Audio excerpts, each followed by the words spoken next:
There we go. Okay, my little view thing was blocked. I thought, what is going on there? Okay, so welcome to the live. My name's Lisa. I'm a parenting coach. If you go on my website, it's BratBusters.com. You can get my free behavior board. You can look into my courses. I have one for toddlers, one for older kids, 3 to 12. The one for toddlers is more reactive, depends on what they come out with, right? They're all different. The one from 3 to 12 is a 5-week plan, how to set yourself up as a leader. And, leadership skills do start to kick in the toddler years, but they don't really lean into it until they're about 3. Anyway, and then you can also look up coaching if you want to work with me. There is a wait list, but I'll get to eventually. Or you can listen to our podcast. It's called BratBusters Parenting Podcast. It's on all the platforms, and we save it on YouTube. Anyway, so you said not liking it. Diana, what aren't you liking? Dayton Beach Shores, Daytona Beach Shores.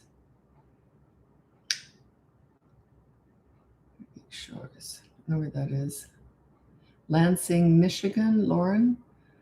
Oh, excellent, Diana. You've helped me so much with your videos. Excellent. That's what I'm here for. How to take the dummy away. Yeah, that's actually not hard to do compared to taking thumb sucking away. That's really hard because, and I'll tell you what I did with my son. He was 18 months old, and I let him have the dummy for that long because we were planning a trip from Australia, where we live, to Canada. And that was a 24-hour trip because we had a layover in there and everything. It was 24 hours. I thought, I am not taking this dummy away from him until we get home, right? So anyway, we get home the day after we get home from Canada. So we're back in Australia, and he's 18 months old, addicted to the dummy. It was always pinned with a little chain thing. It was always pinned to his bib, and he had to have a bib because he drooled. Hated that thing. Anyway, so I thought, today's the day. So what I did was I said, okay, so we're going to take all your dummies and we're going to say goodbye because you're a big boy now. He doesn't really understand that, but he did understand. Because remember, they're watching. They don't really hear they don't process everything you say, but they do process what you're doing, So anyway, I said, okay, let's put all the dummies in a bag, and we zipped up the bag or whatever. And then he held the bag. I carried him outside. I opened up the wheelie bin lid and he threw them in. He knew when something went in there, it was gone. So anyway, and that was it. And then what I did though, is I replaced the dummies with sippy cups.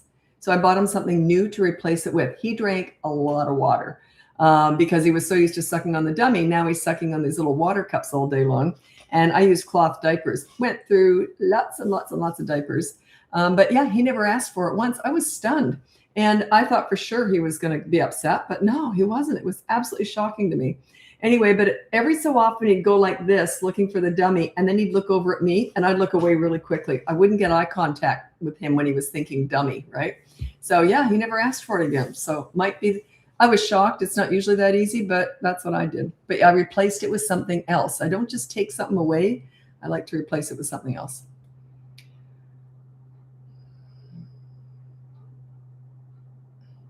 Oh, I'm a 14-hour drive from north of Brisbane. Oh, excellent. I got up to Bundaberg. We had some family up there, so went up to Bundaberg. That's only about a 4 or 5 hour drive. But yeah, it's beautiful. I loved Australia. I would never have left. I was there for about 20 years. I would never have left, except my mom wasn't doing well. She was elderly. She's gone now, but she was elderly. And so I wanted to be here for my mom. It's the only reason I left Australia. Not that Canada isn't great, but just to do another international move and with kids. Plus, I love the weather there. Much more. I don't care about winter. I don't care about seasons. Just give me sun and summer all year round. I loved it. Okay.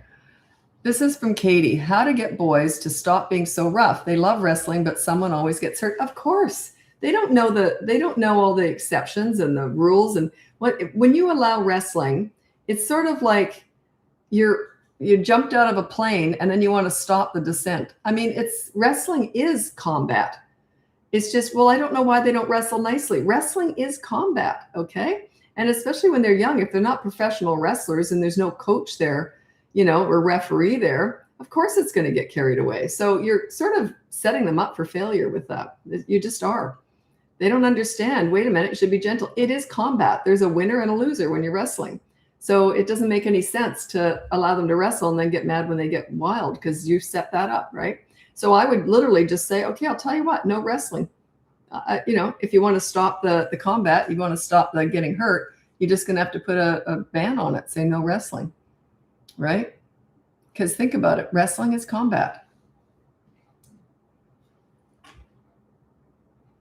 How to handle 7-year-old daughter's bad words. She says jerk all day long. This is GW Davy on YouTube.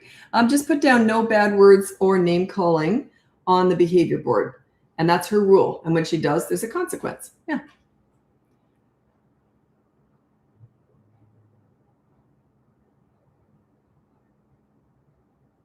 Oh, Lisa, hope you're well. My 3-year-old is pretty good at packing away. This is Tia on YouTube. Packing away her toys, but often asks me to help her. Do I help her?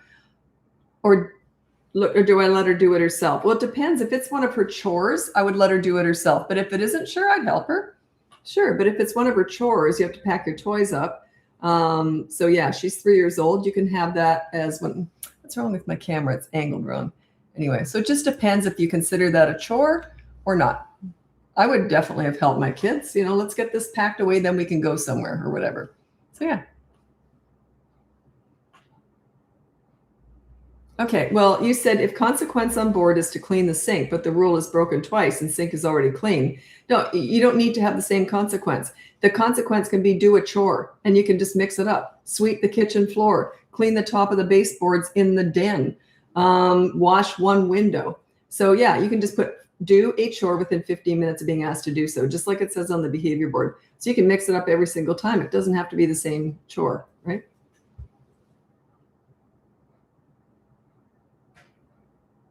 You have an 18-month-old? Oh, no, that was when my son was 18 months old. He's 36 now, and my granddaughter's 2. So I'm far too old to have an 18-month-old. I'm 65. So yeah, I do not have an 18-month-old.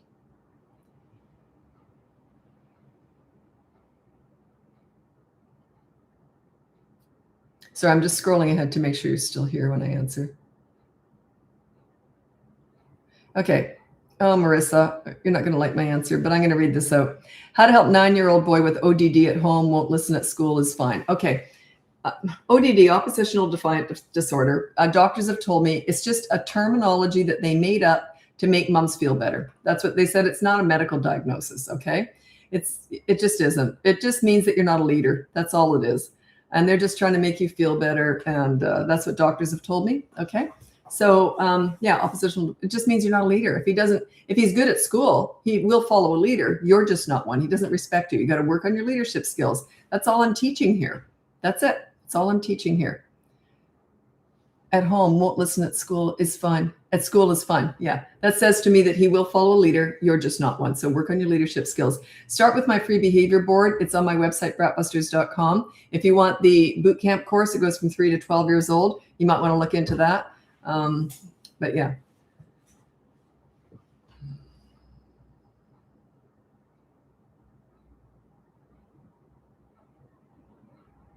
What bothers me about that making something up so that the mothers feel better is that then you sort of say, it almost is relinquishing you of responsibility. Well, he's got ODD, Yeah, it's not really a thing. That's what they told me. It just means that you're not a leader, basically. And those are all the kids I worked with. You think I ever worked with an easy kid? Never. I used to call them alphabet kids. They all had acronyms after their name. ADHD was the most common one. Some ADD, but usually there was the H in there. And if you do take responsibility, that's wonderful. Like if I tell you it's your fault, your responsibility, you caused that, you got to be a leader. That's good. You can only change yourself anyway. You have so much more power and control than you realize, okay? Especially between the ages of 3 and 12. That's when you're at the height of your leadership. They lean into that, okay? So wouldn't you rather know it's you? Like when I was working with kids, whenever they acted out, when I was first getting to know them, I was just a behavioral mentor. And if they acted out, I used to think to myself, what am I missing here? What am I doing wrong? Leaders always take full responsibility, right? Even if it isn't your fault, take the responsibility. Whenever a parent says to me, oh, wait, a parent shame. So you'd rather blame your kids than yourself? Who do you love more? Obviously yourself, right? You don't blame your kids, you blame yourself. That's the way a leader, that's the way you look at it. Okay. Thanks so much for being the voice of reason. I think I am. Okay. I agree. I work with ADA and a lot of it basically poor parenting. What's ADA?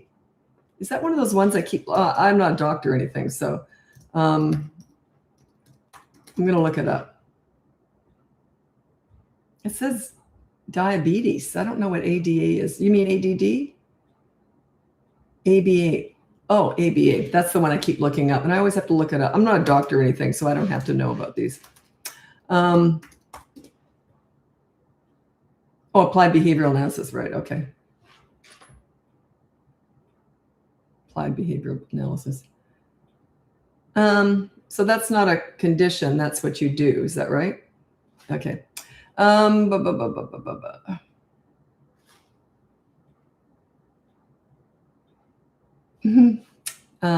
Okay. So I'm just reading through questions and picking and choosing. A lot of them are repeats.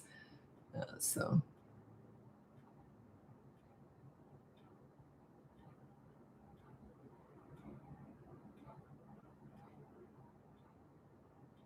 Okay, so you've got a 2.5-year-old who asks for hugs and kisses during a tantrum. The only reason he's doing that, he's trying to fish hook you. He's trying to reel you in, right? So he figures that'll do it because it probably did in the past. That's not a love hug. That is not a love kiss. That's a control hug and kiss. It's like, I'm going to pull you down to my level if it's the last thing I do. That's all they're doing. I need a hug. I'd ignore that. That's not a love hug they're after. They're trying to pull you down to the low road. The tantrum is the low road. You stay on the high, calm road. Let them join you.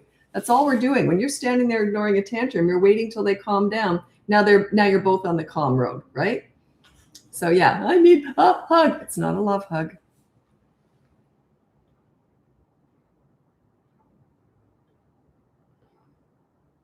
You said it feels rude to ignore a request for connection. It's not connection, it's control. There's a huge difference there. Connection happens during playing. Okay. It's not connection, it's control. Because it must have worked in the past. They'll try anything to pull you in. Nobody loves me. Everybody hates me. I hate myself. You hate me. You know, they're going to try anything just to pull you in. Whereas I'd just be doing my nails, just waiting. Actually, we just filmed a podcast. It'll probably be out in a month or two. We just filmed a podcast today on tantrums and what was it? Yeah, so it was on tantrums and scenes and all that stuff. So I was just fresh from talking about that. And it's funny because, you know, I always say you never ignore a tantrum if you're not going to connect right after, because I just think that's mean. Once they're finished having the tantrum, you want to say, oh, you all done? Okay, let's go read a book. You connect. You talk to them now once they finish, right? So, but if you're not going to do that, then don't even ignore the tantrum. Connection is so important. But then we also were talking about this in the podcast when we were filming it, that we don't talk a lot. We talk a lot about how to deal with bad behavior, but I didn't spend much time doing that with kids. I get that done really quickly. And then I set myself up as a leader by connecting with them. And then you don't get the bad behavior. But people don't, if we start doing videos more about how to connect with your kids, blah, blah, blah, no one looks at them. They just tank. So we don't even bother doing those much. So what we do is I pepper that stuff into whatever else we're talking about. But really, connection is the most important thing with leadership. It's not discipline. It's connection. Having fun with them. Their love language is fun.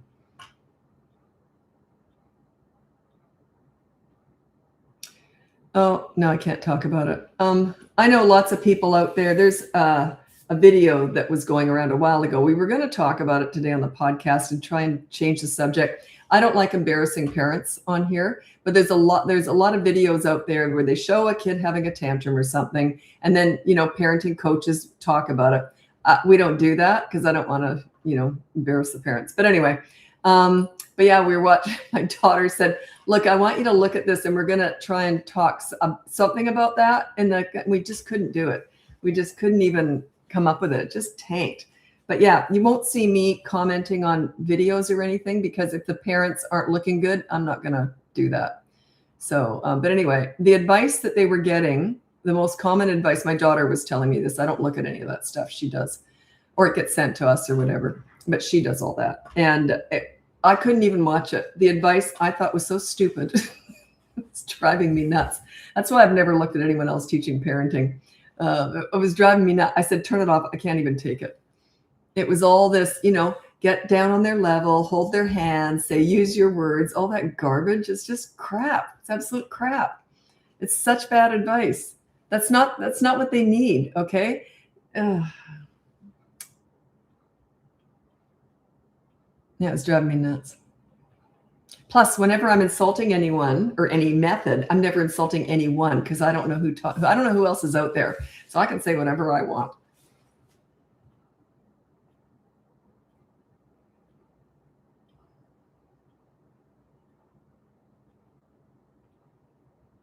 Let me think here. Oh, you didn't put an age. It's frustrating. Lauren, I would have liked to have answered that, but I need an age. Yeah, I need an age for all your questions. And don't just put the age, put the whole question plus the age, or else I won't be able to connect the two because I move on different questions. Okay. Is it okay to give a 2.5-year-old his comfort object, blankie, while he's working through his tantrum? No other attention given to, I wouldn't. No, because now all of a sudden you're rewarding it. Here's a reward. Yeah, I wouldn't bother. Let them just deal with it. Why do these tantrums upset you so much? That is their process. That's their lesson. That's them learning. I am mad as hell. And then all of a sudden you're giving him a blankie. Yeah, it's like, I'm mad. So screaming and gets me something. Yeah, I wouldn't do it. No, not at all. Not at all.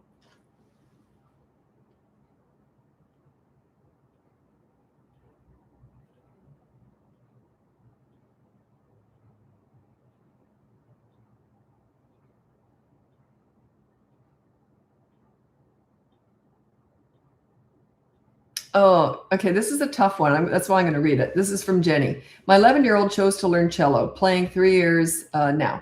She has committed to symphony orchestra this year, tried out on her, okay, but she often complains, whines before going to weekly lessons and group practice. I need a way to address this super annoying situation, and I don't want to threaten to stop supporting her interest in playing. She's talented and practices with minimal prompting. That is tough. Here's the thing, is if they're really good at something, it doesn't mean that it brings them joy, okay? If that is not bringing her any joy, is it really necessary for her to continue? She's only 11. If you do allow her to stop it and say, look, I don't want to put up with this whining anymore. Let's just quit cello for now and you can pick it up later. That's what I would do. Because isn't it supposed to be bringing her joy? Isn't it supposed to be something fun? So yeah, I would allow her to, she has to finish out the season or whatever it is, but then I would allow her to quit. I just would, because she's 11. And I think it's supposed to be something joyful. And if it isn't, then why force it, right? And also, just because they're good at it doesn't mean that it's right for them. One of my kids was studying something in college and then was really good at it. And, was told, this will be a great career, and just said to me, I want to quit. I hate it. And so I said, well, then quit. Like, you don't want to keep pursuing something that you hate unless you have to, right?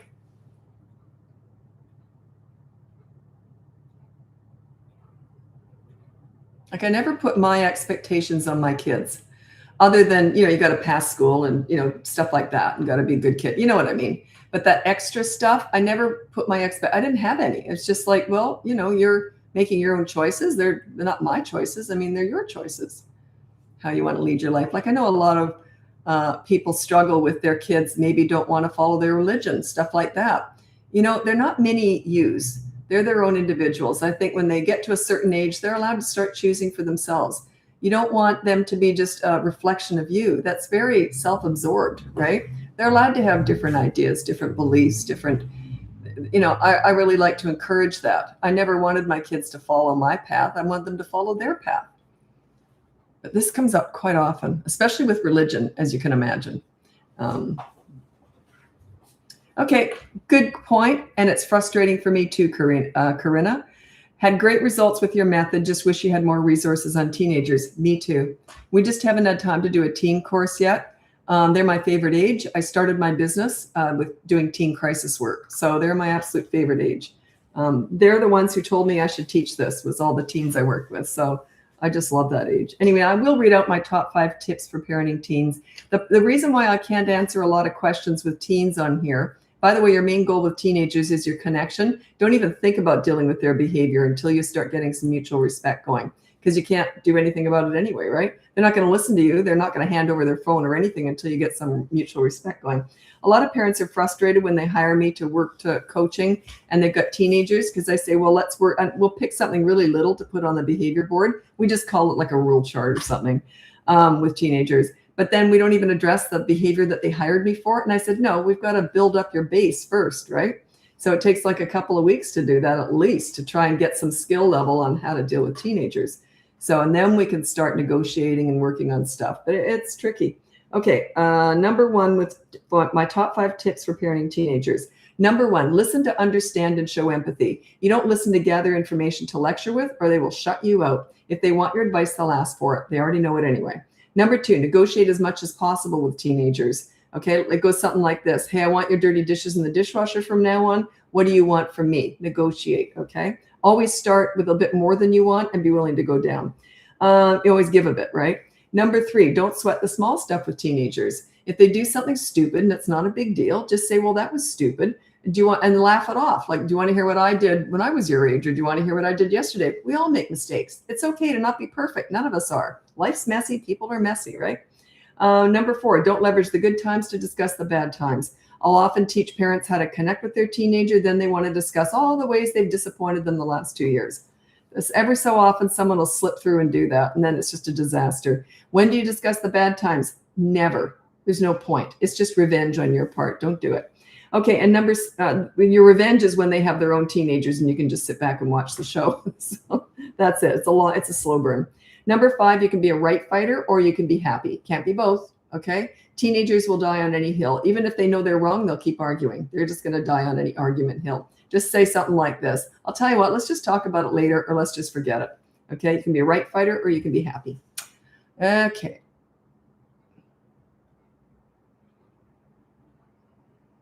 I like those 5 points. I thought they came flying out of me. I wrote them down in like 1 minute and I haven't changed them in years. Those are 5 really good points, especially with teenagers. Well, the first 2 I think are the most important, is listen to understand and show empathy instead of gathering information to lecture with. The second one is negotiate as much as possible. That will build trust, mutual trust.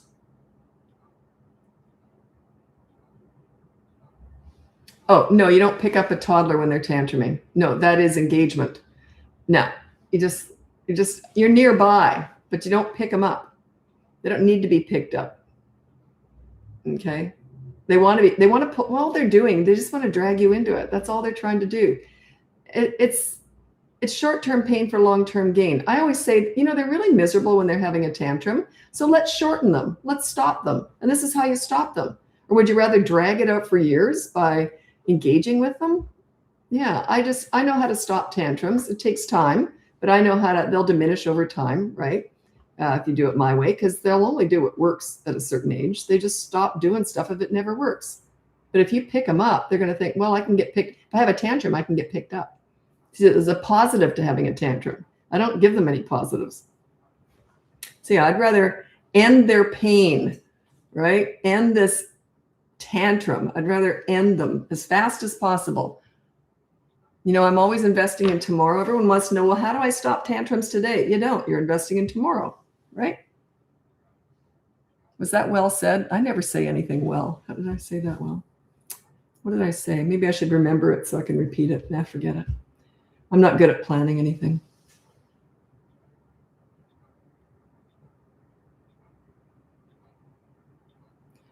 You got to put an age down. I can't answer some questions if there's no age. And if you're going to put an age in, a lot of people go, oh, 4, but I don't know what the question was, and I'm not going to go scrolling through to find it. So you have to put the whole question plus the age all in one comment, okay? Because I would have loved to have answered one of those questions that came up, and there's no age. It's a very different answer depending on the age. Okay, good question. My daughter is negotiating on the wanting to have a boyfriend. She's 14. She said, were you here last night? We were talking about that. She said, just let me try. I won't disappoint you. I will only see him at school like 1 a week. Okay. If you try to start, okay, so she's interested in having a boyfriend. I would have him over. get to know him. You can't stop them from having a boyfriend. You'd be amazed what they do at school behind, the bleachers, whatever. I won't go into it, but yeah, you can't stop them once they're 14, 15. If they want to see each other, they're going to find a way. Okay. So yeah. And if you try and stop them, they'll go behind your back. Wouldn't you rather they tell you everything? So yeah, I would say, well, look, there's different levels of boyfriends. You're too young to be, doing that. But so you say, well, how about blah, blah, blah. And you got to negotiate back and forth. What do you think's fair? You guys can come over, but you have to leave the door open. If you go in your room, because maybe she has the PlayStation in there or something, the door has to be left open, stuff like that. So you can have sort of some rules around that. But there's this saying, keep your friends close, but your enemies closer. He's not an enemy. But when they have someone, I like to invite them over a lot because I get to know them. And then they're less likely to do things that you would be uncomfortable with if you're kind of that close to them, you see? But yeah, it's tricky. It's tricky. And then you said, I told her is no need to have a tile. Yes, that is me. Oh, that was you. Okay. Have a tile. What's a tile? I mean, I'm sure it means something else, but I can't think of what you meant.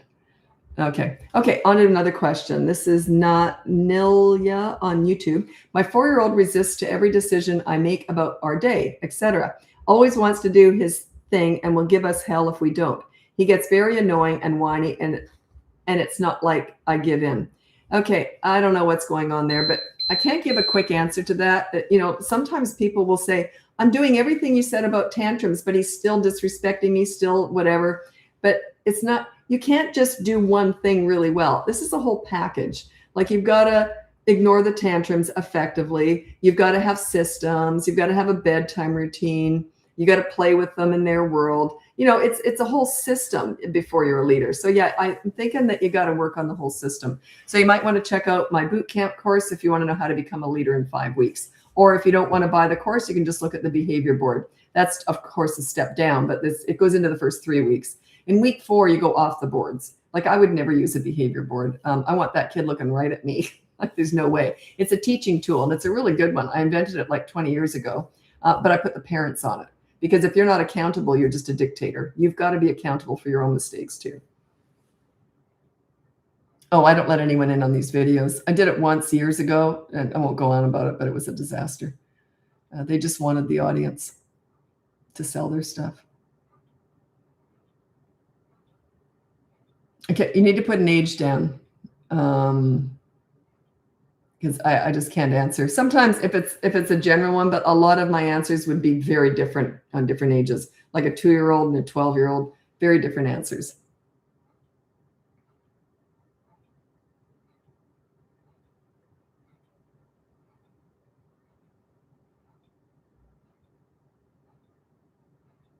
Well, we'll just discuss the 2.5-year-old. Olivia, your 2.5-year-old son's saying no a lot. Well, my granddaughter went through that.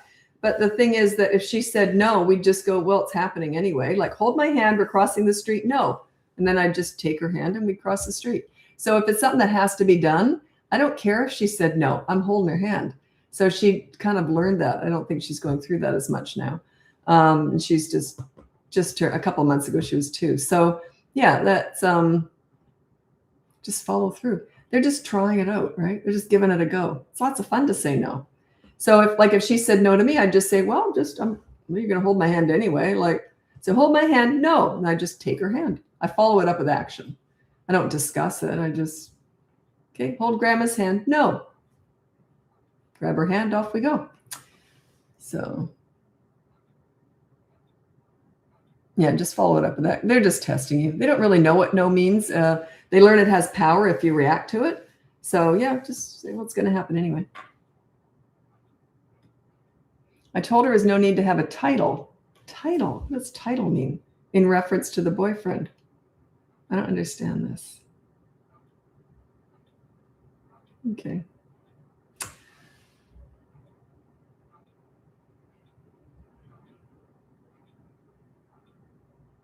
Oh, bedtime routine. If they're naughty at bedtime, like hitting you, you can just say, we'll discuss this tomorrow. And then you don't discipline at bedtime.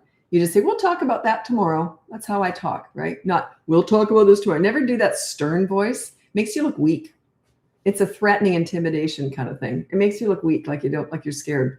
So yeah, just say, well, we'll talk about it tomorrow. We're casual. Yeah. And then the next morning, say, last night you hit me. Here's your consequence.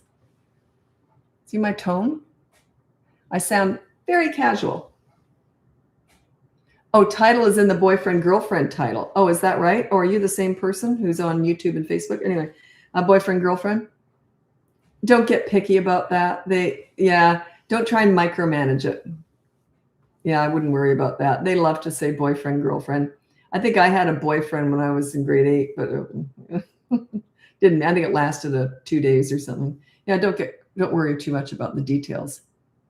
That's small potatoes. If that's all you've got to worry about right now, you're lucky. I deal with a lot of other stuff.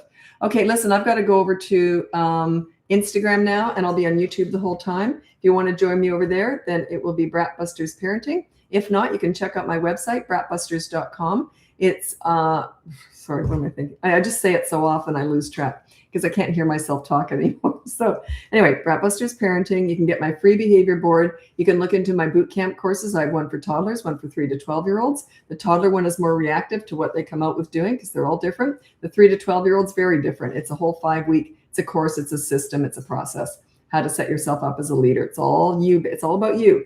Okay, or else you can look into coaching if you want to work with me one-on-one. There's a wait list, but I'll get to that eventually. Or you can listen to the podcast. It's called BratBusters Parenting Podcast. It's on all the platforms, and we save it on YouTube. Okay, I'm hopping over to Instagram, and I'm on YouTube the whole time. Happy parenting.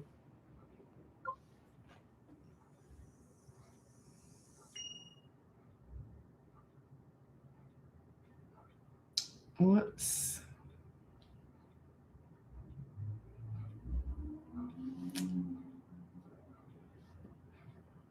I wish there was just one button I could push. Okay, there we go. Setting up now.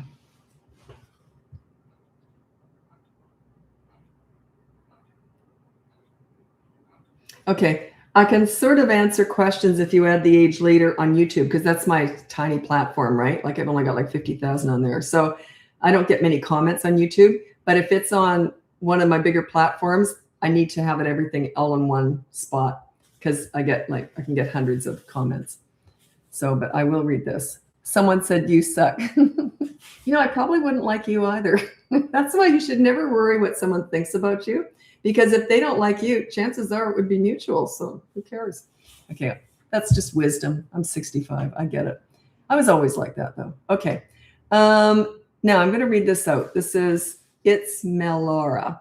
My son sticks his hands in his diaper after he does number 2. We're trying to potty train. He refuses to poop in the potty. What can I do? He's 2.5-year-old. Okay, what I would do, he's 2.5. That's when I recommend you potty train for generally. And I have a whole course on that. Unfortunately, you have to buy the whole toddler course to get that because we don't sell it individually. But that's the only thing I've got because that's potty training.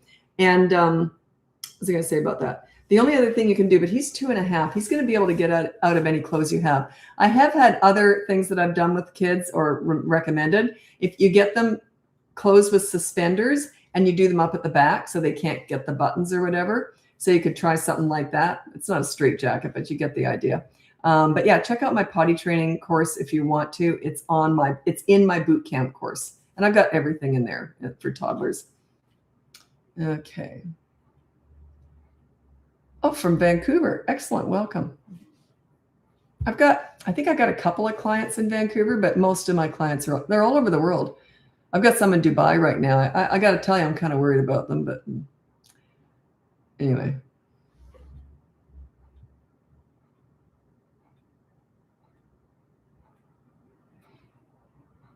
Okay, sorry, I'm scrolling ahead just to make sure you're still here when I answer.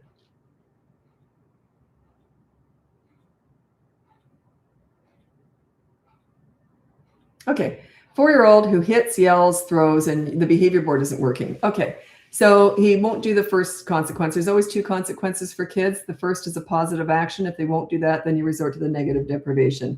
If nothing's working, you don't have screens, and he doesn't care about toys being taken away, then you invent leverage. What that means is you say, I'll tell you what, you broke the rule and then you didn't do the first consequence. So here's what's going to happen.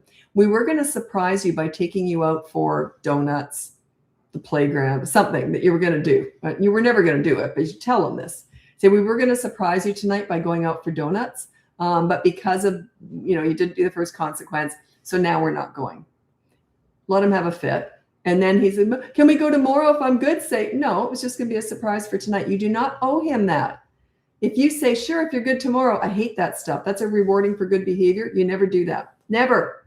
Huge mistake. That's the reward chart stuff. Don't even get me started on that. God, I hate reward charts. They're just ludicrous. They work in classrooms, but classrooms are businesses. They're not home. I'm getting all worked up here. Reward charts. God, I hate those things. They're so stupid. Imagine if your spouse had one for you. You were so good today, you're going to get a gold star. What the heck was I yesterday? They're so nasty. They're insulting. So yeah, just invent leverage. Tell them you were going to do something special. Now you ain't doing it. Yep. And you're going to have to come up with something depending on your family situation, right?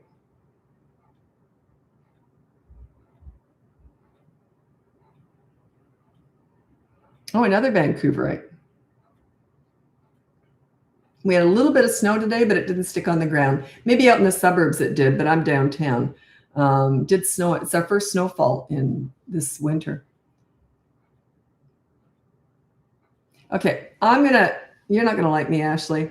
Any advice for extremely gifted children that become extremely, it flipped up, sorry. They get mad. Did you take it off? I think okay. You saw me coming, eh? Gifted children are no better than any other kid. My son was labeled gifted and I kept him normal, believe me, okay? It doesn't make them a better person. It doesn't even make them that much smarter. Their brain just is more powerful in some areas, okay? And treat them like any other kid. Has nothing to do with it, nothing. I kept my kid mainstreamed and normal. That was really important to me.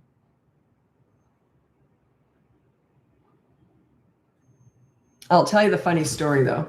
I knew he was different from a really young age, like 1, I could just see it. So anyway, his teacher, he was in kindy, I think, and he was 3.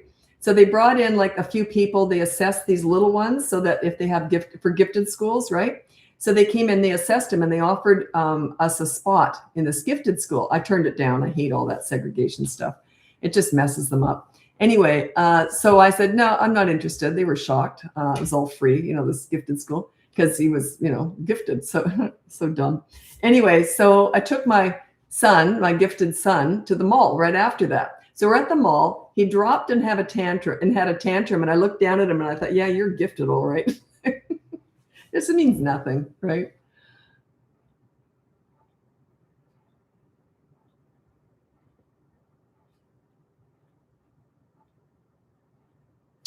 Okay, I know a while back you recorded a podcast on bullying that for technical reasons couldn't get published. Is that right? Did I? Is there any intention to ever do that topic again? Bullying. It never comes up. I hardly ever get asked about bullying. Hardly ever. Isn't that bizarre? And yet it was a huge problem when I first started my business. It came up every day 20 years ago, but it hardly ever comes up anymore. Interesting, eh? Find that. Oh, I just realized part of that is I started my business doing teen crisis work, and there was a lot of bullying involved in that. So that probably is part of it. But anyway, yeah, I don't remember for technical reasons us losing a podcast. And we only do podcasts dependent upon your submitted questions for podcasts. That's how my daughter does it. So it's on our website, BratBusters.com. If you want to submit ideas for podcasts, that's where you do it. But yeah, we're just responding to what you want. So, there's a lot of stuff I want to talk about that I just don't. In coaching, I do. I get all that out of my system in coaching. But when I'm online, like when we're doing stuff online, we're just responding to what you want. Because if we do what we think you need to hear, and if we title it that way, you're not going to listen. No, all those videos just tank. All that boring stuff that's so important, like staying calm and all that stuff. People don't really want to hear it. They do in coaching. It's different. But anyway, so yeah, we're just putting out there what people ask for. If everyone asked for bullying, we'd be doing one on bullying. So, if you want to put that out there, that'd be great. You got to put the ages down or else I can't answer. Some questions I can, but most of them I need an age.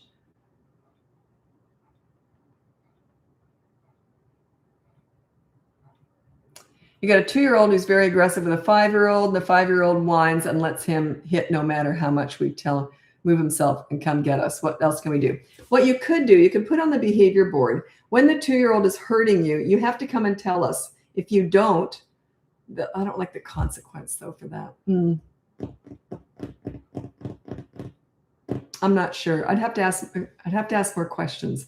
What exactly is the 2-year-old doing, and why would the 5-year-old allow that? Do they just think it's funny? And is the 2-year-old really harming them? Yeah, I'd have too many questions around that one. Yeah, I almost thought I had an answer, and then I came back. I didn't.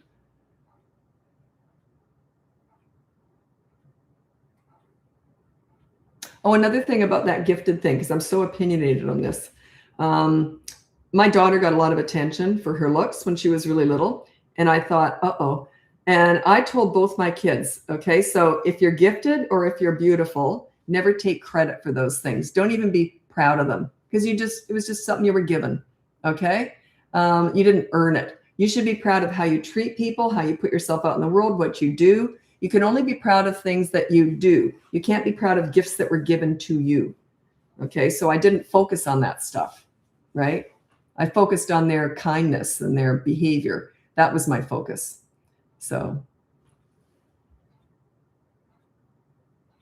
how to deal with a 6-year-old who isn't scared of authority in consequences in school tells them, okay, well, I don't know about authority. Well, I can't talk about school.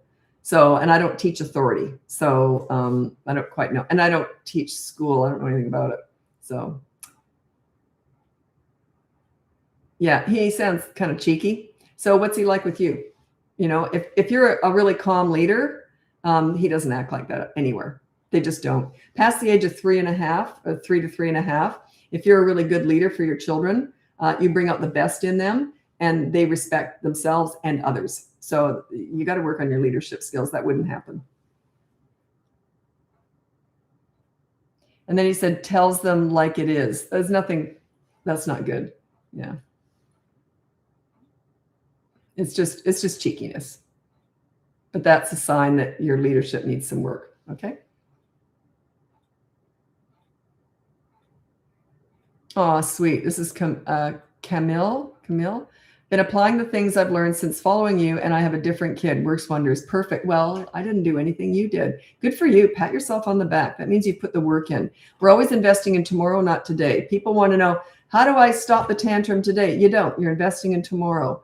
So, you know, how do I stop this? How do I get them to do that? No, you just use the behavior board, or with toddlers, use consistent corrective actions. Toddlers take longer. They're just going to do what they're going to do sometimes, but you are investing in tomorrow with all kids. So you do the short-term pain for long-term gain. A lot of parents want to do the short-term gain for long-term pain. That's yelling, and using the authority. That's short-term pain or gain. So you will get results quickly with that stuff, but it'll backfire down the road.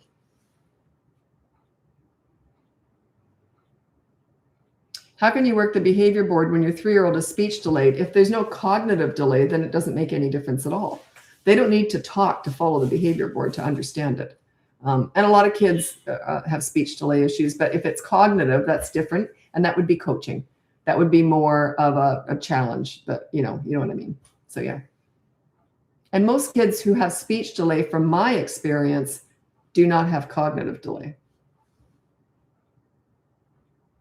Oh, and you asked about someone, it's the same one maybe? No, it isn't. You asked about speech therapy. I can't comment on that because I'm not a doctor or anything. I'm just a parenting coach. Because you said, what age do you suggest speech therapy? I had my daughter, I think we did 2 sessions because she couldn't put a C and an L together, like clock. She would say calock. She couldn't put them together. And she was in grade 1. We thought it was adorable. And her teacher, I remember, she's such a lovely teacher. Her name was Mrs. Heiner. She was just lovely. Anyway, and she said, well, you know, that might become an issue. So we thought it was adorable, but we listened to the teacher's advice because we didn't know anything about speech therapy or anything. So we just did, I think we did 2 sessions and she was saying it, and then we kind of missed it. Depends on where they're at with speech, and, and also listen to teachers or whatever, daycare. They've got more information they've got a lot more experience with kids than you do, and ask the doctor, and, go to the professionals or the people who have tons of experience with kids, like daycare and all that. So ask around. I don't have a lot of experience with that. Like I said, we missed that. Then she'd come home and say, oh, the clock says, oh, I missed that kalaka.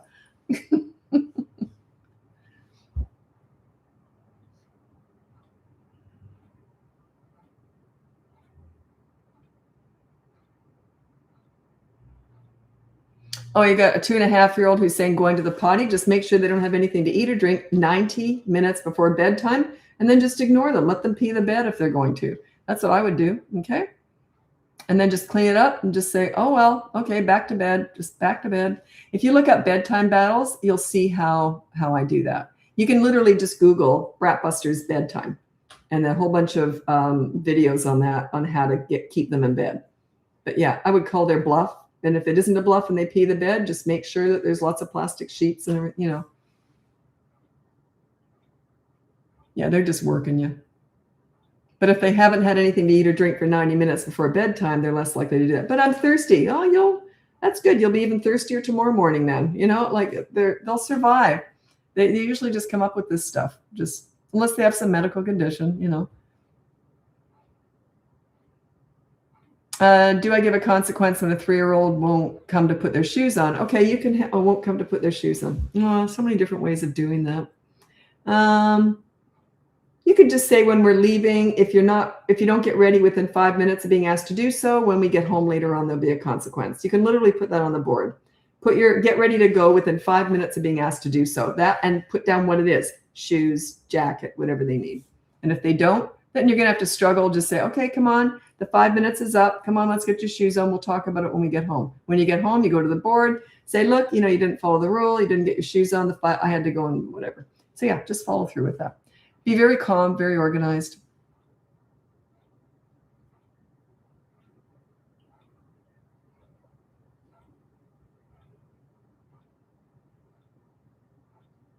That's a really good point. I was really glad that person came on. I don't know if it was here on Facebook, and they said, I don't like you, or you suck, or something. So, and I said to them, I said, well, I'll be honest, if we met each other, I probably wouldn't like you either. So that's okay. We don't have to like everybody. I tell kids that too. A lot of kids want to be popular with everybody. And I say, do you like everybody? Like, why would you expect everyone to like you when you don't like everybody? Like, it's okay that you click with some people and you don't with others. You might have a real aversion to some people, right? And that's okay, but it's usually mutual. Not always, but I found in my life, it's usually mutual. If there's a real aversion to me, it's like, yeah, I don't like you either. There's just no clicking, right? So I told my kids that. I said, don't worry about the people who don't like you, because there's lots of people you don't like. That's okay. That's normal. That's normal. I didn't want them to be a people pleaser. That gets kids in all sorts of trouble. Okay, are there any consequences you can put on the chart that don't involve cleaning? I was punished with cleaning and I struggle so much with any kind of chore. Yeah, it's usually cleaning. Usually chores are cleaning. If you can come up with something else, like sort the bookshelf, maybe they have to sort out all the books or something. Yeah, just think of sorting and organizing could be one of them. Roll up all the socks, stuff like that. Yeah, it's still kind of cleaning though. That's what a chore usually is, right?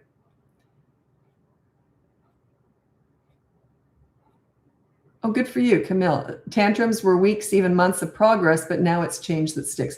Yeah, you gotta keep being consistent. A lot of parents say, it didn't work. I tried with everything you said and it didn't work. How long have you been doing it? 2 days. I mean, it takes time. It took time to get where you are. So it's going to take time to get away from that. The older they get, the longer it takes. I always say it's like 3 to 6 weeks before you really start seeing results, and 3 to 6 months, depending on ages, before it's really cemented. But you got to be consistent. That's the trick here. Because when they start seeing a glimmer of the old you when you weren't a leader, they're going to go in for that. They're going to think, oh, you're not a leader after all. That's the old you. I'm going to get that back. Because that's the one where they usually have more control. And yet they're not as happy, which is interesting. So they're more miserable when you're not a leader, and yet they fight to drop you down. I think they like to test you just to see if you are a leader. That's like that 8-year-old little boy I was asked to work with. As soon as I met him, he says, if you don't give me what I want, I'm going to have a fit. And he had that filthy look on his face. And I said, bring it on. And he never did. You could see him relax. It was fascinating. You literally could see him relax. It's like, oh, phew, finally a leader. Like, she knows what she's doing. They want that. They need, crave, and want a leader, but they will test you. He tested me, believe me. But that was the only thing he did to test me. But I also worked with troubled teens. They don't give up that easy. Yeah, took a little bit more than that. But, you know, my goal is always that I don't want them to listen to me as an authority. My goal is I want them to like themselves when they're with me, right? If you're the source of their high self-esteem and how they feel about themselves, how do you think they're going to treat you? Think about it. It's just psychology. If anyone ever makes you feel great about yourself, how do you treat that person? Right? That's all I'm doing here. That's it. It's that simple. It's hard to do, but the psychology is that simple. When you feel good, you do good. When you feel bad, you do bad, right? When they were with me, they felt good about themselves. So they treated me like gold, and then ended up, they treated other people better too, because I made them feel good, right? It's simple. Hard to do. Well, it isn't when you're good at it, but learning how to do that is hard work. Once you're there, it's so worth it.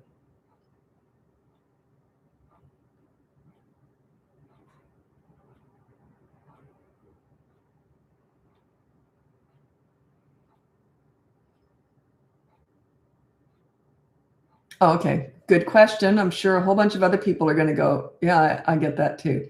2.5-year-old cries and wants to be cuddled when she does something bad or that she knows she's not supposed to do, like hitting her sister. Do I cuddle her since she's crying, or is she manipulating you? Totally, she's manipulating. When you cuddle a child who just did something naughty, what you're doing is saying, good naughty, good hit. That's exactly what you're rewarding it. It's exactly what you're doing. And she's going to keep doing it because you're rewarding it. Like, let's say you're a serial killer and they catch you. You don't go into the police station and get a hug, do you? You don't reward that behavior. It's a little bit different, but you get the idea.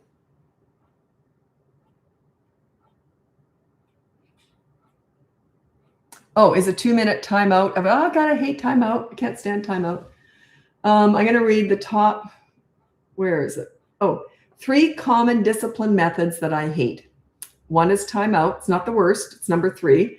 Timeout, can't stand it. You go over there, you think about what you did. Like, you're not even worth talking to. Just go away. I think it's horrible. Imagine if you made a mistake at work and your boss said, you go sit in the corner for 2 minutes. It's humiliating. Why would you do that to your children? You wouldn't want it done to you, right? What if he said to your husband, look, I didn't like the way you did that. Go sit in the corner. You see? Timeout. Can't stand it. I think it's horrible. I won't go on about that too much. I've got a whole bunch more I could say about it, but I hate timeout. Number 2, it's worse than timeout, but it's not the worst. It's called diversion. So you can do this with babies, but not toddlers and older. Toddlers like 16 months and older. So they're doing something naughty and you divert them. Because you never divert with broccoli. You always divert with something fun.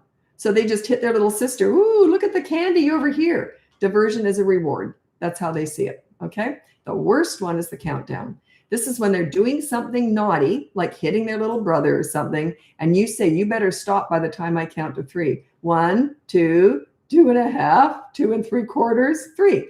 Then when you hit 3, they break, right? Usually they'll break because they know you're going to freak out at this point because you're not a leader because you just did the countdown. You can't be a leader and do the countdown. So they break. How many punches did they get in during that first? So in other words, it's okay to be rotten for 3 counts, but not afterwards. It's a mixed message. There's no lesson in it. It's fear-based on your part. You're afraid. You don't know what else to do. So you just start counting, hoping you don't have to deal with anything, right? I don't have that fear. I go right in and deal with it. So yeah, timeout, diversion, and countdown. Can't stand them.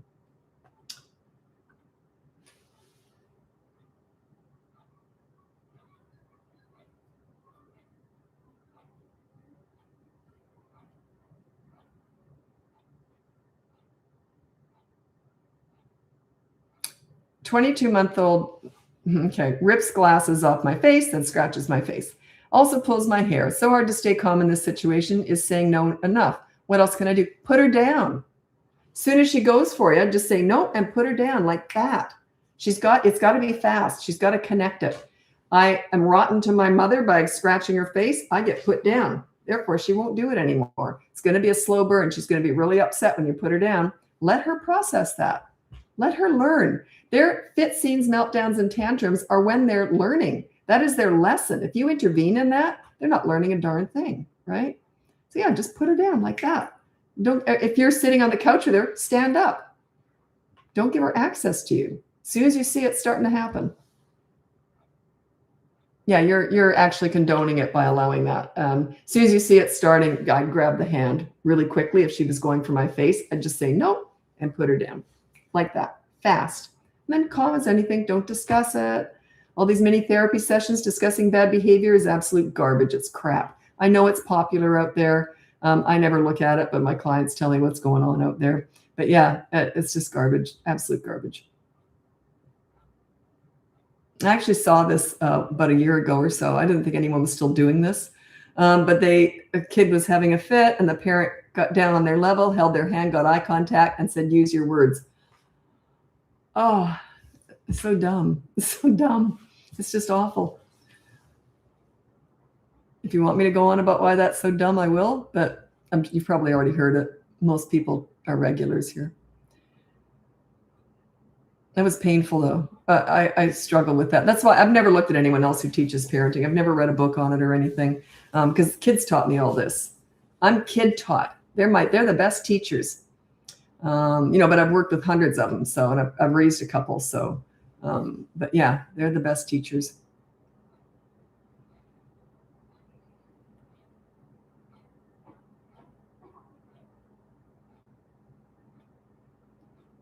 Okay, that's such a good question, but it's kind of a long answer. Let me think here. Should I answer that? I'll tell you what, if you turn up on TikTok and write that one again, it's W. Ambrosia. Oh, no, you're on YouTube. Sorry, I might get to that because it's just such a long one. And I'm kind of finished here on Instagram. Anyway, I'm hopping over to TikTok if you want to follow me over there. It's BratBusters Parenting. If not, check out my website. It's bratbusters.com. You can get my free behavior board. You can look into my courses. I have two boot camp courses, one for toddlers, that's 16 to 35 months, one for 3 to 12-year-olds. It's all about you and your leadership. You lead, they will follow. It's just an instinct. Children will follow. You got to work on that, though. You're changing part of your personality here. Okay, and then you can look into coaching if you want to work with me one-on-one. There's a wait list for that, but I will get to eventually. And then also we save all the lives on YouTube, just so you know. And then the podcast is called BratBusters Parenting Podcast. It's on all the platforms, and that is also saved on YouTube. So everything we do, I think, goes on YouTube. My daughter does all that stuff, so I know nothing about that. Anyway, thanks so much for joining me, and I'm hopping over to TikTok now, and I'm on YouTube the whole time. Happy parenting.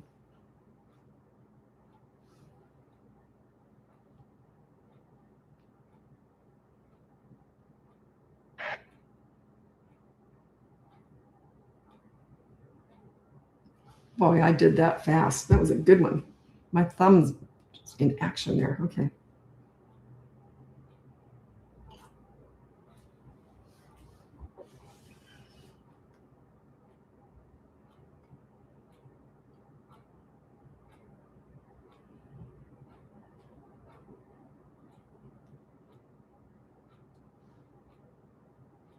Okay, this is Nilyad. You said the countdown works because he stops immediately. So what's the consequence for what he did before he stops? Where's the lesson? He just knows he can't continue, but where's the lesson? I don't get that. What are some other methods beside countdown or timeout? You just keep following me. You can look on my free behavior board. That will tell you, it's all free. It'll tell you what you do instead of those methods. I remember the first time I ever heard of timeout. I remember when it was invented, like that's how old I am. And I can remember the first time I heard of it and I thought, that's stupid. I think I was a teenager and I started volunteering and babysitting. I volunteered in daycare centers and I started babysitting at 11. And I remember the first time I ever heard of timeout, I thought, dude, that's dumb. I don't know. I never understood why anyone would do that. Just to get them out of your hair, I guess. But I don't like that. I like to deal with them. Like, that's leadership. You want to deal with them. You don't want to send them off somewhere like you don't even know what to do with them. That's how it looks to me. It's like, I don't know what to do. Go over there. It's very weak. Okay. Thanks for joining me. I'm on, where am I now? TikTok. Okay, and I'm on YouTube the whole time. Whenever I'm doing a live, I'm on YouTube the whole time, which is where I save all the lives. And then I hop from Facebook to Instagram to TikTok, my smallest platform up to my biggest.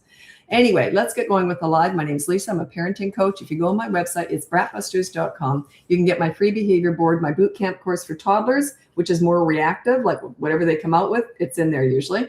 Or you can look into the boot camp course for 3 to 12-year-olds. That's very different. It's a whole system. It's a whole process.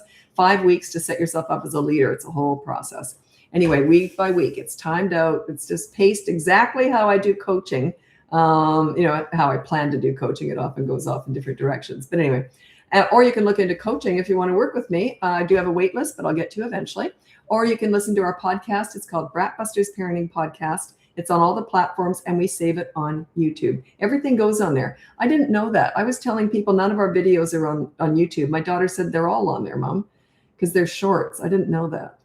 Yeah, she does all that. I've often said a lot of stupid things on here about the business, and she says, no, you're wrong. It's She does all the marketing and all the planning. And something came up when I think I was on Facebook, and someone said something about teenage stuff. We do not have a course on teenagers yet. They're my favorite age. We just haven't had time. It's just so busy right now. There's just the two of us, and it will remain that way because pretty much everything we do is a decision, and you have to know about the business and, how would I trust someone else to do that except my daughter. Anyway, so yeah, we just haven't had the time, but we will get to it eventually. Okay, now let's get, thanks so much. I appreciate that. You don't look old enough to have all this experience. Yeah, I'm getting like 20% off right now at Shoppers Drug Mart, which is our drugstore here in Canada, because I'm 65 now. It's wonderful.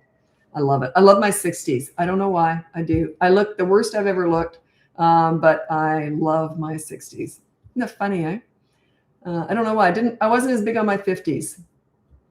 I put on a lot of weight in my 50s. I put about 40 pounds. And then it's all gone now, but that was menopause. Yeah. Anyway, I like being old. No, thanks for that. I appreciate it. I work out every day. It helps. And I'm really a boring person. Like I go to bed early. I don't drink. I'm a gluten-free health food vegan. I'm not pro-vegan. I'll cook up ribs for you if you want, But yeah, I just, I work at it, believe me.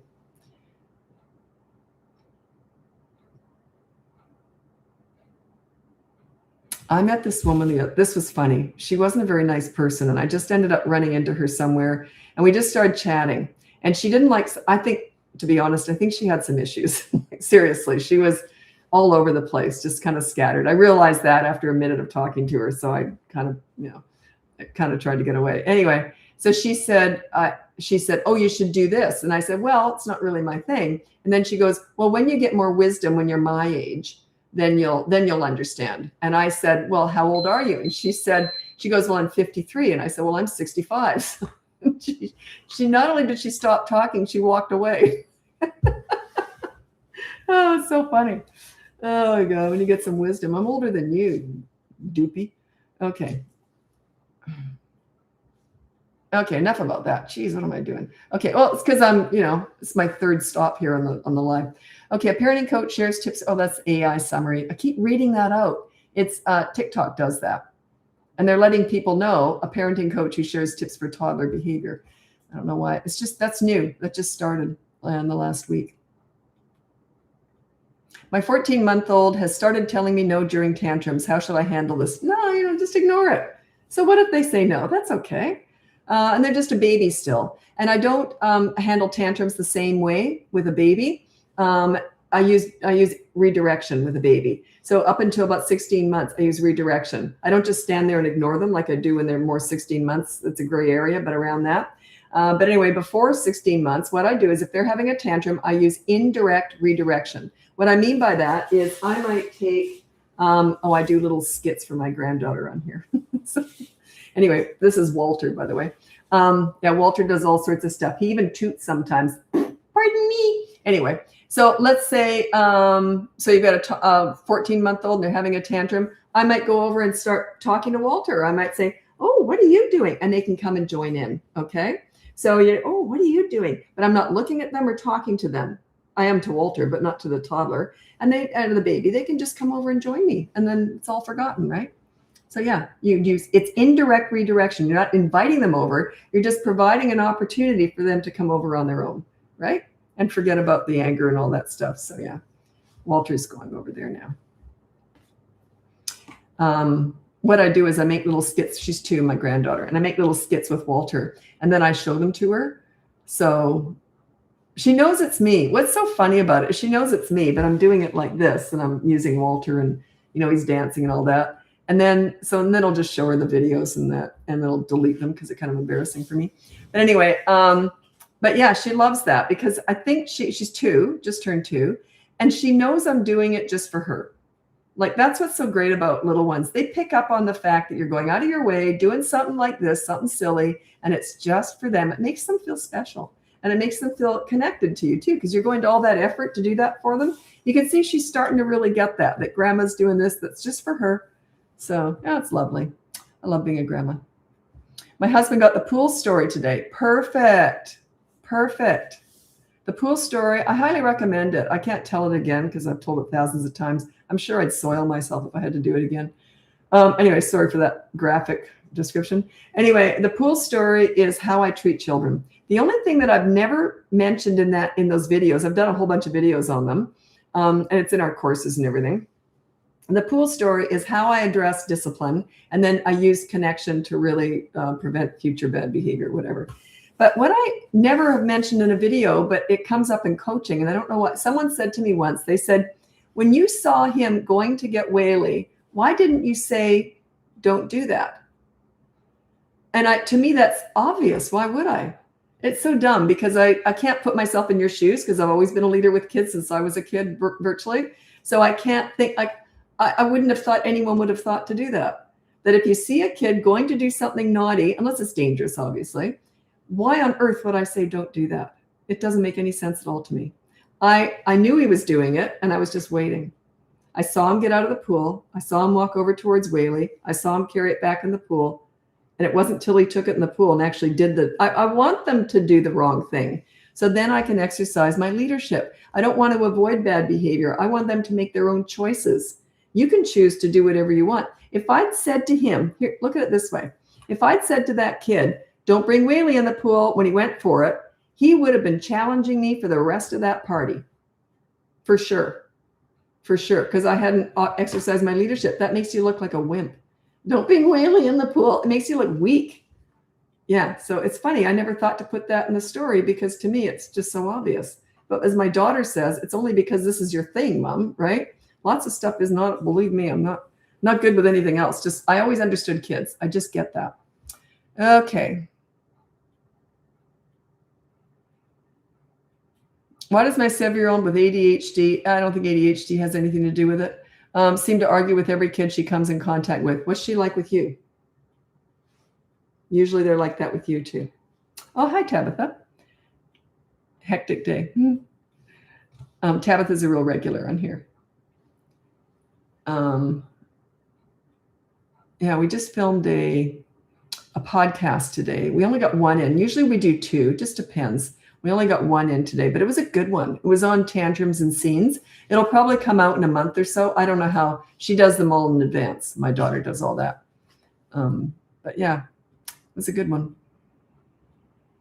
We do a lot of podcasts, film them, where we do it here. And we do a lot of podcasts. And I'd say maybe 1 out of 5 or 6, we'll just go, no, and we'll just toss it. So yeah. Today's podcast. Which one was that? I'm going to look it up now. I'm curious. Yeah, we release podcasts every Tuesday and Thursday, and I'm just going to look up to see which podcast was today. I listened to one the other day. I thought was really good. Some of them not as much. What about teens? Okay, yeah, I do. I specialize in teens. That's my thing, or my favorite age.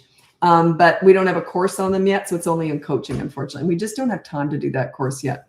And we don't want to rush through it because we want to get it right. And that's a real fussy one. I never did a course on teens before because I thought it could only ever be coaching. The reason is that I specialize in teen crisis work, right? So, but most parents aren't in crisis. That's what someone pointed out to me. They said, Lisa, that can still stay with coaching, but you can still do a general course on teenagers. And I'm like, oh, really? I'm not very bright. See, like I didn't figure that out because I specialize in crisis work. So, but they're not, most teenagers are not in crisis. Okay. Anyway, I don't know what I'm doing here.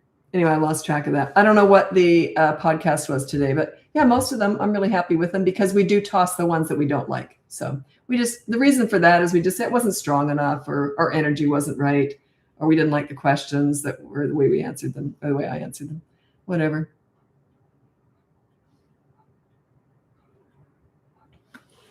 Oh, what else to do when kids yell? Oh, what else to do when kids yell? Oh, okay. I don't remember filming that one. Kids yell. Okay.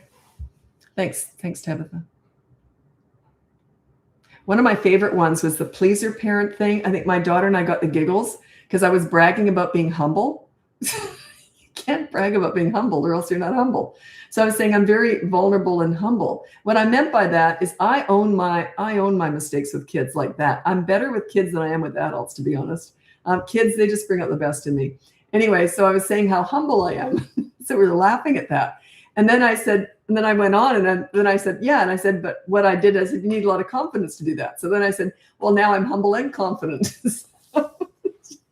brag after, we got the giggles over that. Okay. Yeah. What to do instead? Good one. Yeah. I like that. My daughter comes up with all the topics. I can't take advice, credit for that. You asked this the other night, I'm pretty sure. How do I handle my 8-year-old slamming doors and talking back? That's just a sign you're not a leader. That's on you. It's not his fault. It's yours. You want to work on yourself, your leadership skills. They don't act like that when you're a leader. They just don't. So you basically trained him to do that. Now you can untrain him by changing your parenting style, right? That's all I'm teaching here. Everyone, we're not fixing kids. We're fixing and teaching parents. And I always say to parents, what do you think he'd be like with me? Right? I'm a full-on leader, level 10. I invented all this stuff. What do you think he'd be like with me? Would he be slamming doors and talking back with me? Probably not. Okay, maybe a day, might take a day. But you get where I'm going with this? Oh, she said, you bragged again about being humble in this one. The last one. I brag all the time about being humble. You know what's funny is I do have a tendency to brag, and it's gotten to be a joke. I tend to brag. Yes, whatever I brag about comes and slaps me in the face. I end up looking like a total fool, or something else happens. Years and years ago, my daughter was in dance, and all us moms, this is when they were little, and we went there for years and years. We went to this dance school in Australia and where we lived. So anyway, and I was talking to some other moms, and the owner, who was also teaching our kids of this dance school, she was lovely. Her name was Anita. She was just lovely. Anyway, and I'm talking, and I said to this mom, bragging, because I'm so humble, bragging, yes, I sewed all my kids' clothes, right? And I said, yes, I'm practically a seamstress. I'm not kidding. Anita's head whipped around like that. Now, I don't know if you know anything about dance, but if one of the moms is a sewer, you're going to be asked to do a lot of sewing. And I thought, sure enough, I brag, and then I end up having to do all the sewing for years. I loved it though, but it was so funny.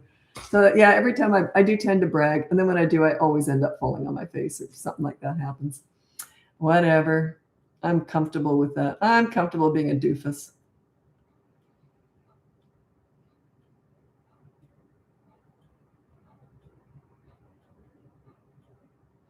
Okay, you said 2-year-old tantrums for over an hour. I can't just tell you how to handle tantrums. It's a whole package. Like, what else are you doing? Do you play with them? Are you calm when they get upset, or do you get upset with them?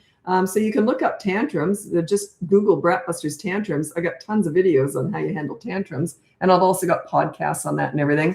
But yeah, it's a package. Like sometimes people will say to me, well, I handle tantrums perfectly. They're 5 years old. I ignore the tantrum. I connect after, and they're still rotten. They're treating me like crap. And I'm like, yeah, that's just one aspect of leadership. What else are you doing?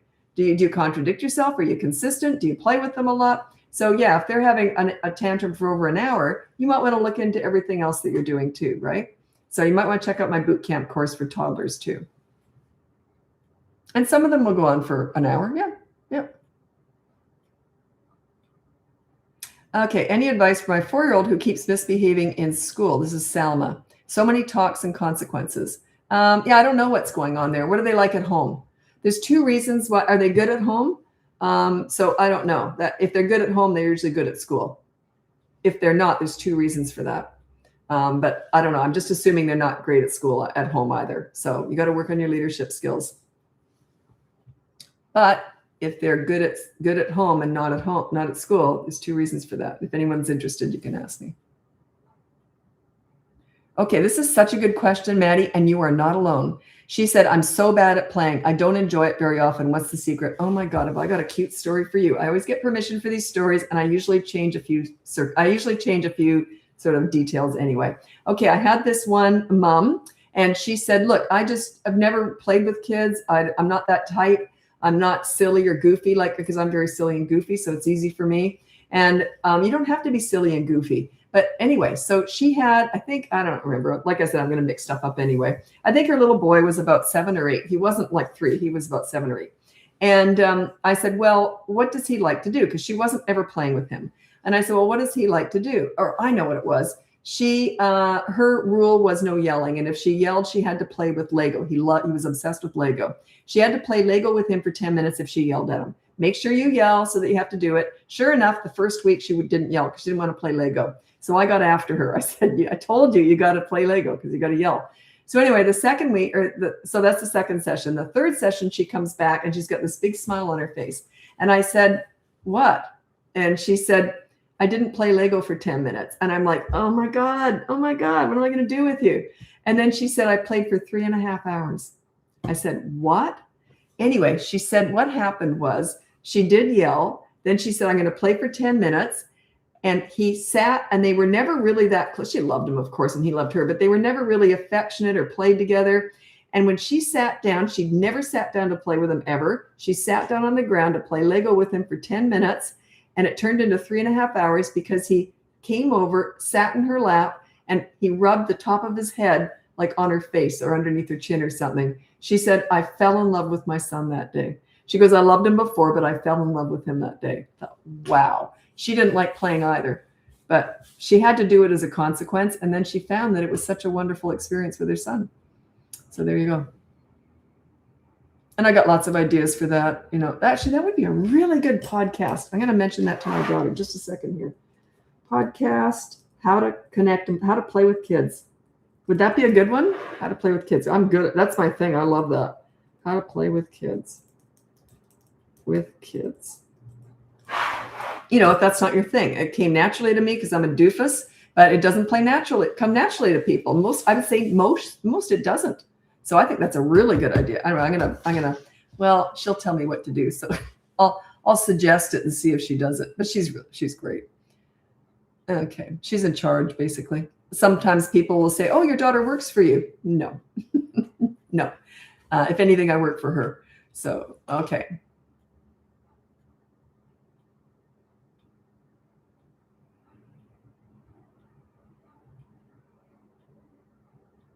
Thanks for making me cry with that story. Yeah, isn't that darling? Oh, I cried. I cry a lot. When I cry, I don't cry when parents are crying. I have to be that calm, so in coaching. So I don't cry when they're all upset and they're yelling and crying. Maybe they're fighting, whatever. I'm very calm. But when they tell me stuff like that, I'm gone. I'm just gone. Yeah, it's their successes that get me. That's when I don't have to hold it together for that, you see.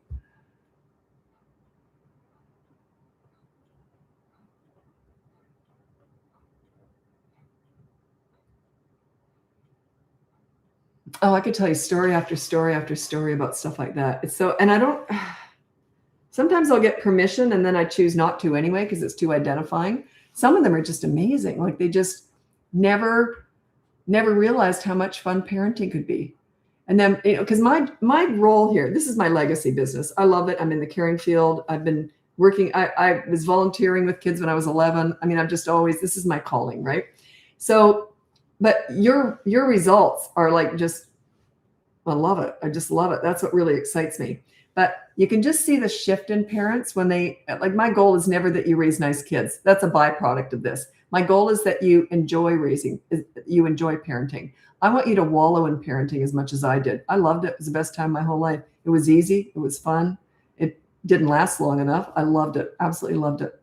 And that's what I want for you. Because when you're in that zone and you love it that much, you don't have to discipline because you're a leader. You can just have fun with your kids. That's what I want. I want a happy family. I want you to enjoy yourselves. That's my goal.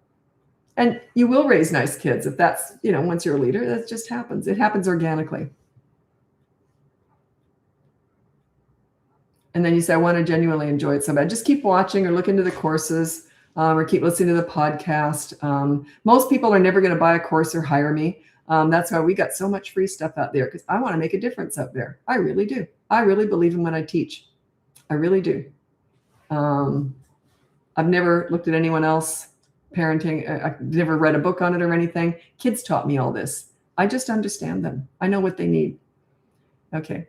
Yes, I'm not a natural doofus. Yeah, I lucked out. I'm a doofus for sure. I don't present that way out there in the world, but anyone who knows me, yeah. Oh, the foot phone. Oh, isn't that sweet? Who was that? Yeah, I had a client who, can't remember who it is. Anyway, it was so cute. I could find it I'm curious now, because she told me I could tell and say her name and everything, although I never use names anyway. But yeah, the foot phone. So she didn't have an inner silly. She was telling me that. She goes, yeah, it's easy for you. So I gave her a few ideas. You know what she came out with on her own? I think she said she found it somewhere, or I don't know, maybe she came up with it. I can't remember. Her little girl and her were really at each other all the time. I guess her kid was about 5 or something. So her daughter was starting to yell and get upset. So the mother took the girl's foot, grabbed it and put it up to her ear and said, hello, pretended the girl's foot was a phone. And they both started cracking up. Like, is that adorable? The foot phone. I must have written that down somewhere too. Funny. I must have. Oh yeah, I did. I wrote down foot phone. Another one that was really cute. I thought this was adorable. This family I had, I think I had them every Friday morning, and I was like this, just waiting to talk to them. They always had a funny story. They had this 8-year-old little girl. She was 8, and she was really, really savvy. She was an only child, very mature for her age. She was around a lot of adults, and she was very, the way she spoke, she's talked like an adult, but because she was just like, I was like that. I was, my brother's 16 years older. I was raised by a bunch of adults, right? So, and that's who I was around every day. Anyway, so after the first week of the behavior board, she decided, this is in coaching, she decided that she didn't want this anymore. So she said to her parents, she went up to the board and she said to them, just like this, she goes, you guys are great parents. You don't need this anymore. And she tore down the board and they put it back up and they said, yes, we do. She buttered them up to get rid of me. Isn't that cute? You don't need her anymore. You guys are great parents. That's how good she was. I loved working with them. They were hilarious. She had so many different stories though. This kid, every so often you get a family where they just come up with something different like that. Like just, yeah, it's lots of fun. If you're in Australia, you'll know what a cane toad is. There was another cute story.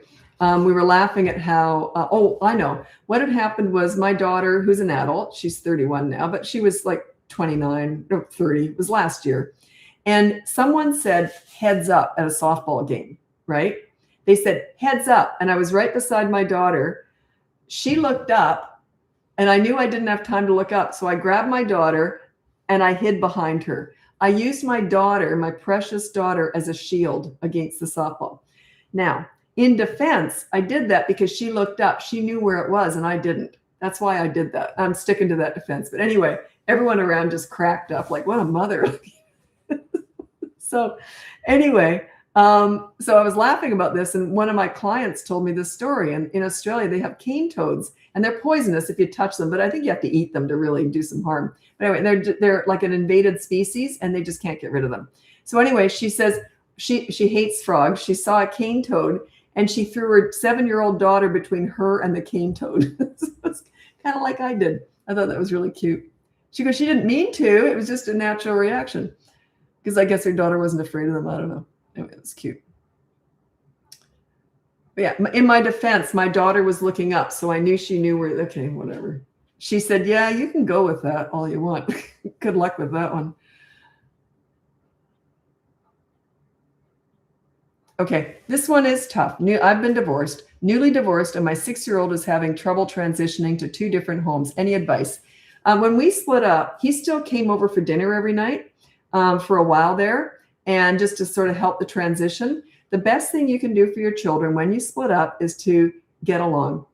That's the best thing you can do, and have consistent systems and routines and parenting styles, or like back each other. I was the leader. He was he was very good at backing me up, and he was a good dad too, but I was definitely, because, I do this, right? So I was the leader, but he backed up that stuff because the kids were good and he liked that. So, but yeah, get along. That is the best advice I can give you when you split up. Get along. They don't care that you're together as much as they care that you get along. Best advice I have.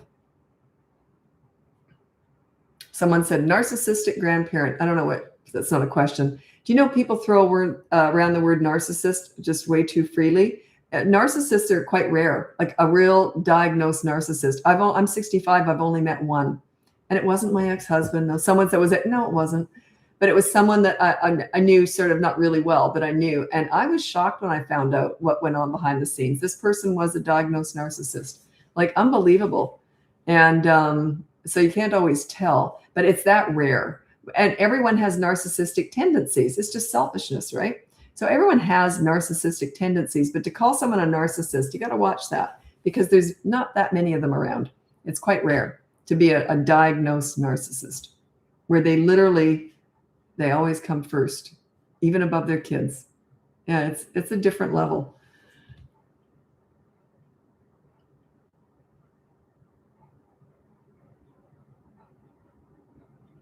Okay, you got to put an age for things. So I need an age. Okay, good question. It comes up a lot. Sorry, I can't read that. Alina. It's on YouTube. How to get a 4.5-year-old to enjoy the games more and focus less on winning. We used to praise him a lot for winning. Well, there you go. You built that. Or being good at puzzles. Not anymore, but now he hates losing. Okay, you focus on the fun in playing and not the winning and losing. You can do that by doing non-competitive things for a while, like just drawing. Who's going to draw? And you can start drawing, like then you can argue over who's got the better drawing. So what you can do is you just take one piece of paper, start drawing, and you each draw a line on it. So it's like continuous. So you can play things that aren't competitive. My mother always used to rave about us because we were such good sports. And I never understood that because I was not good at sports. I didn't know what it meant, but she always told me that you're such a good sport. She really, that was very important to her because she was a real gamer and she didn't like poor sports at all. And it actually drove her nuts. So she praised my brother and I for being good sports. But we play hard to win, but we don't care if we win. Like if we lose, fine, who cares? We play hard. My mom always said it's better to play well and lose than to win through luck. Anyway, she hated poor sportsmanship. So she always focused on the playing, not the winning. Always. Like, gee, you played that so well. Even if I'd lose, she goes, I remember I learned how to play crib at 5 years old. My parents were card game people, and a lot of word games too. So I learned all that from a very young age. And I can remember her saying, when you put that 5 after you didn't start with the 5, even though I knew you had 3 of them, whatever. So she analyzed it all and she would praise me on how well I played, or we'd laugh at all the fun we had. I remember we used to play a lot of Upwards. It's like Scrabble, but better. It's called Upwards. And because you're playing up too, not just sideways. And it's a fantastic game. And we were playing that because she loved games. So I remember you can't, when you play word games so much, you don't see words for what they are sometimes. And she put down Gone. And I said, what the heck is that? Gone? What is gone? And she just sitting there like this waiting. Gone? She goes, it's a word. Gone. I went, oh, gone. Like we just had a blast playing. So yeah, we concentrated on the fun playing, not trying to win all the time. Oh, don't get me wrong. We did try and win, but it was more the fun. So that's the thing. Yeah, you praised him too much for winning. That's why. And you already know that. But yeah, you can pull that back. By the way, they're not born to be poor sports. It is a learned behavior. You know why? Because they think they're good when they win and they're bad when they don't. That was never equated when I grew up. It was never like you're good if you win, you're bad if you don't. They equate that. It's an insecurity. They feel bad if they lose. Okay, I got to get going. Thanks so much for joining me. Check out my website, BratBusters.com. You can get my free behavior board, my boot camp course for toddlers.